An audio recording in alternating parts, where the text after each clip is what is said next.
Chapter 16. Then the Pharisees and Sadducees came, and testing him, asked that he would show them a sign from heaven. He answered and said to them, When it is evening, you say, It will be fair weather, for the sky is red. And in the morning, it will be foul weather today, for the sky is red and threatening. Hypocrites, you know how to discern the face of the sky, but you cannot discern the signs of the times. A wicked and adulterous generation seeks after a sign, and no sign shall be given to it except the sign of the prophet Jonah.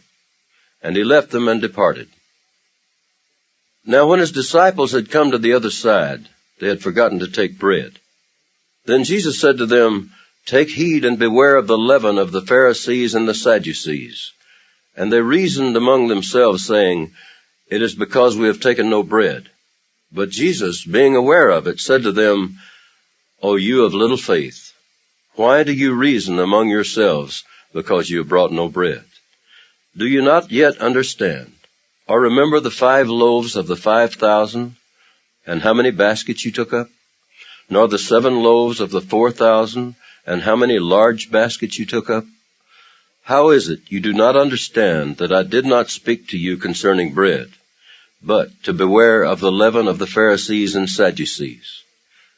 Then they understood that he did not tell them to beware of the leaven of bread, but of the doctrine of the Pharisees and Sadducees. When Jesus came into the region of Caesarea Philippi, he asked his disciples, saying, Who do men say that I, the Son of Man, am? So they said, Some say John the Baptist, some Elijah, and others Jeremiah, or one of the prophets. He said to them, But who do you say that I am? Simon Peter answered and said, You are the Christ, the Son of the living God. Jesus answered and said to him, Blessed are you, Simon Bar-Jonah, for flesh and blood has not revealed this to you, but my Father who is in heaven. And I also say to you that you are Peter, and on this rock I will build my church, and the gates of Hades shall not prevail against it. And I will give you the keys of the kingdom of heaven, and whatever you bind on earth will be bound in heaven, and whatever you loose on earth will be loosed in heaven. Then he commanded his disciples that they should tell no one that he was Jesus the Christ. From that time Jesus began to show to his disciples that he must go to Jerusalem and suffer many things from the elders and chief priests and scribes, and be killed, and be raised the 3rd day. Then Peter took him aside and began to rebuke him, saying, Far be it from you, Lord, this shall not happen to you. But he turned and said to Peter, Get behind me, Satan. You are an offense to me, for you are not mindful of the things of God, but the things of men. Then Jesus said to his disciples, If anyone desires to come after me, let him deny himself and take up his cross and follow me. For whoever desires to save his life will lose it, but whoever loses his life for my sake will find it. For what profit is it to a man if he gains the whole world and loses his own soul? Or what will a man give in exchange for his soul? For the Son of Man will come in the glory of his Father with his angels, and then he will reward each according to his works. Assuredly, I say to you, there are some standing here who shall not taste death till they see the Son of Man coming in his kingdom. Chapter 17. Now after 6 days, Jesus took Peter, James, and John his brother, led them up on a high mountain by themselves, and he was transfigured before them. His face shone like the sun, and his clothes became as white as the light. And behold, Moses and Elijah appeared to them, talking with him. Then Peter answered and said to Jesus, Lord, it is good for us to be here. If you wish, let us make here 3 tabernacles, one for you, one for Moses, and one for Elijah.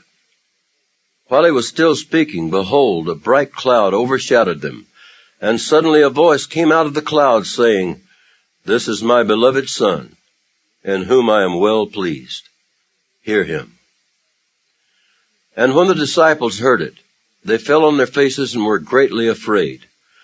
But Jesus came and touched them and said, Arise, and do not be afraid."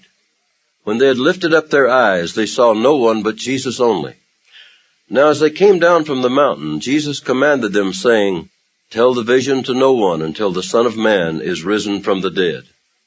And his disciples asked him, saying, "Why then do the scribes say that Elijah must come first?" Jesus answered and said to them, "Indeed, Elijah is coming first, and will restore all things. But I say to you that Elijah has come already, and they did not know him, but did to him whatever they wished. Likewise the Son of Man is also about to suffer at their hands." Then the disciples understood that he spoke to them of John the Baptist. And when they had come to the multitude, a man came to him, kneeling down to him and saying, "Lord, have mercy on my son, for he is an epileptic, and suffers severely. For he often falls into the fire, and often into the water. So I have brought him to your disciples, but they could not cure him." Then Jesus answered and said, "O faithless and perverse generation, how long shall I be with you? How long shall I bear with you? Bring him here to me." And Jesus rebuked the demon, and it came out of him, and the child was cured from that very hour. Then the disciples came to Jesus privately and said, "Why could we not cast it out?" So Jesus said to them, "Because of your unbelief. For assuredly I say to you, if you have faith as a mustard seed, you will say to this mountain, 'Move from here to there,' and it will move, and nothing will be impossible for you. However, this kind does not go out except by prayer and fasting." Now while they were staying in Galilee, Jesus said to them, "The Son of Man is about to be betrayed into the hands of men, and they will kill him, and the third day he will be raised up." And they were exceedingly sorrowful. When they had come to Capernaum, those who received the temple tax came to Peter and said, "Does your teacher not pay the temple tax?" He said, "Yes." And when he had come into the house, Jesus anticipated him, saying, "What do you think, Simon? From whom do the kings of the earth take customs or taxes? From their sons or from strangers?" Peter said to him, "From strangers." Jesus said to him, "Then the sons are free. Nevertheless, lest we offend them, go to the sea, cast in a hook, and take the fish that comes up first. And when you have opened its mouth, you will find a piece of money. Take that and give it to them for me and you." Chapter 18. At that time the disciples came to Jesus, saying, "Who then is greatest in the kingdom of heaven?" Then Jesus called a little child to him, set him in the midst of them, and said, "Assuredly I say to you, unless you are converted and become as little children, you will by no means enter the kingdom of heaven. Therefore, whoever humbles himself as this little child is the greatest in the kingdom of heaven. Whoever receives one little child like this in my name receives me. But whoever causes one of these little ones who believe in me to sin, it would be better for him if a millstone were hung around his neck and he were drowned in the depth of the sea. Woe to the world because of offenses, for offenses must come, but woe to that man by whom the offense comes. If your hand or foot causes you to sin, cut it off and cast it from you. It is better for you to enter into life lame or maimed, rather than having 2 hands or 2 feet to be cast into the everlasting fire. And if your eye causes you to sin, pluck it out and cast it from you. It is better for you to enter into life with 1 eye, rather than having 2 eyes to be cast into hell fire. Take heed that you do not despise one of these little ones, for I say to you that in heaven their angels always see the face of my Father who is in heaven. For the Son of Man has come to save that which was lost. What do you think?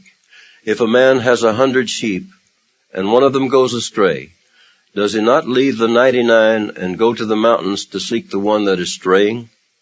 And if he should find it, assuredly I say to you, he rejoices more over that sheep than over the 99 that did not go astray.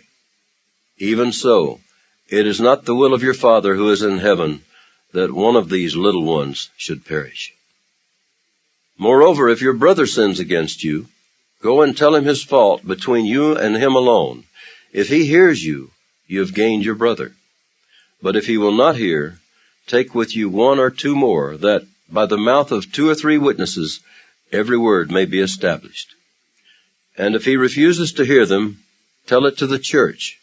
But if he refuses even to hear the church, let him be to you like a heathen and a tax collector. Assuredly, I say to you, whatever you bind on earth will be bound in heaven, and whatever you loose on earth will be loosed in heaven. Again I say to you, that if 2 of you agree on earth concerning anything that they ask, it will be done for them by my Father in heaven. For where 2 or 3 are gathered together in my name, I am there in the midst of them. Then Peter came to him and said, Lord, how often shall my brother sin against me and I forgive him? Up to 7 times? Jesus said to him, I do not say to you up to 7 times, but up to 70 times 7. Therefore the kingdom of heaven is like a certain king who wanted to settle accounts with his servants. And when he had begun to settle accounts, one was brought to him who owed him 10,000 talents. But as he was not able to pay, his master commanded that he be sold with his wife and children and all that he had, and that payment be made. The servant therefore fell down before him, saying, Master, have patience with me, and I will pay you all.